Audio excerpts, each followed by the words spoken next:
Mas Josafá, ele toma uma postura em abolir a idolatria e convocar Jerusalém para adorar tão somente ao Deus vivo, ao Deus verdadeiro. Então Josafá, irmãos, ele teve a atitude nobre, reconhecer a quem deveria ser adorado. Enquanto Acazia, ele dá continuidade à adoração aos deuses que os seus pais o adoravam, que era o Deus chamado Baal. Meus irmãos, a Bíblia diz que um certo dia Acazia, ele cai de uma janela. Não sabemos o que ele fazia na janela.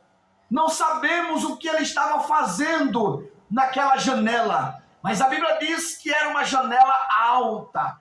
E a Bíblia diz que ele cai pelas grades daquela janela.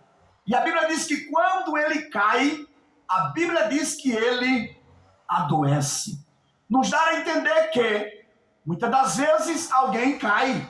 Pode até cair, pode até dar uma topada e não adoecer. Já vi pessoas dar topada e arrancaram a ponta do dedo, arrancar unha. E já vi pessoas dar topada e não acontecer nada. Não é verdade? Então a Bíblia diz que Acazia caiu e o texto diz que ele adoeceu. O texto diz que ele adoeceu. Ao ponto de se preocupar, ao ponto da sua doença se agravar e ele se preocupar ao ponto de querer saber se ele iria ser curado. A Bíblia diz que ele chama alguns dos mensageiros e diz: olha, vai ao consultar ao Deus Baal-zebub, que é o Deus de Ecrom. Ecrom era uma cidade habitada por filisteus. Ecrom, Baal-zebub, era tido como o Deus da mosca, onde os moradores daquela cidade veneravam aquele ídolo chamado Baal-zebub.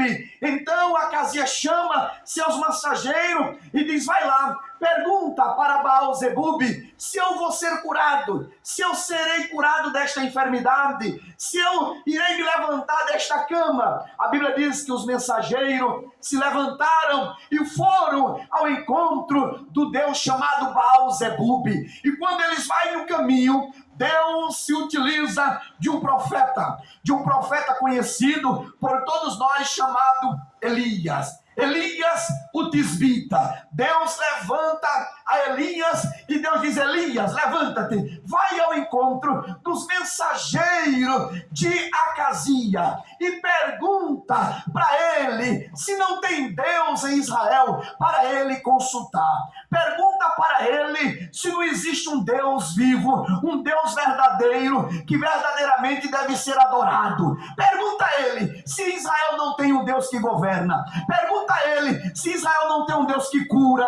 Pergunta a ele se Israel não tem um Deus que sara. Pergunta a ele se Israel não tem um Deus todo-poderoso. Vá lá e pergunta a ele se não tem Deus em Israel para eles adorar. Escute, você não precisa procurar Deus em algumas portinhas por aí, não. Deus está aqui, a porta está aberta, a fonte está aqui, ela está jorrando e Deus está aqui para falar, para abençoar, para operar, para restaurar, para curar, para te dar vitória, para te dar resposta. O Deus de Israel está aqui. Aleluia! Pergunta a ele se não tem Deus em Israel. E diga a ele, da cama que ele subiu, ele não vai descer. Chega uma hora, irmão, que Deus chama eu e você para uma conversa. Deus, ele dá oportunidade ao homem.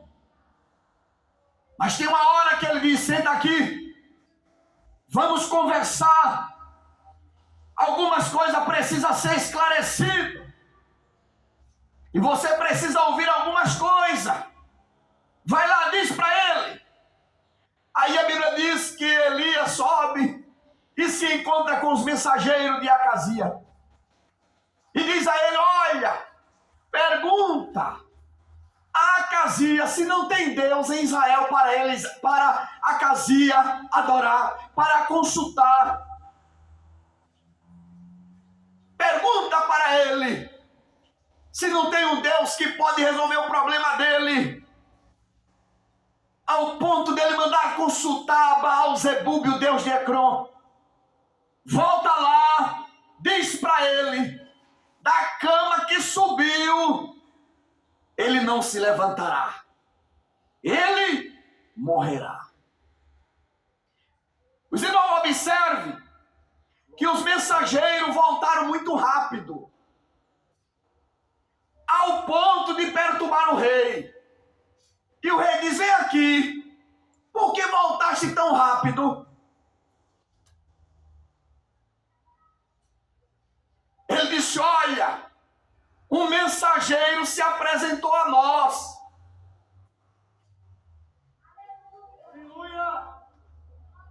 E mandou te perguntar se não tinha Deus em Israel para você consultar.